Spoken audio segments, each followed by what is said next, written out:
we asked Professor Paul Burton what cautionary advice he would give to anyone considering open research. I would say make sure that you tap into the expertise of people who know, not just about your substantive area of research. That's kind of not the point. It's about data science and data management. So people who know about how you can check the reliability and the validity and the authenticity of data sets. They can help you understand how things are catalogued and stored so that you can access them. One of the problems is that we don't know what's out there. We're not very good at search. We're getting a lot better now at doing systematic reviews of published papers, but accessing databases that people have spent a lot of time and effort assembling and, if you like, kind of cataloguing so that actually they are properly described and defined, and there's some assessment made of the quality of that research against accepted norms and standards. There's a lot of that work goes on, but we often, the researchers, we are not as familiar with those as we should be.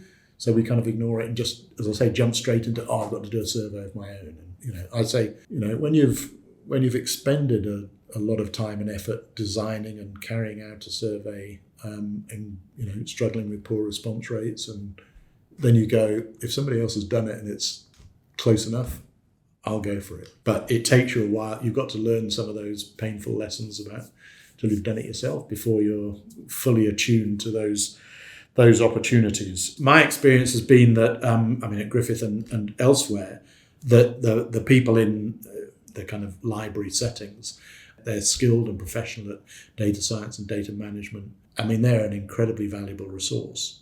They're sitting there waiting to be asked good and interesting questions, and sometimes we're not very good at going and asking them. So I think we need to keep educating ourselves about the right people to go and ask and to help. We need to be better at recognizing and acknowledging the skills of those data science and management people who can make our life easier. And we should be doing that because we're pretty good at complaining, I've got a lot to do, I've got not enough time to do it, it's all too hard and difficult, and let's become a bit better at working with people who can make our lives a bit easier. It makes sense. Why wouldn't you do that? Library staff have created a number of workshops, many of them produced as a self-paced version, that covers working with data. This can be anything from acquiring data, creating data, combining data from different sources, all the way through to being able to clean it up and visualize it. We can also help you create a data management plan, which will give you greater control of the data you'll be using right throughout your project.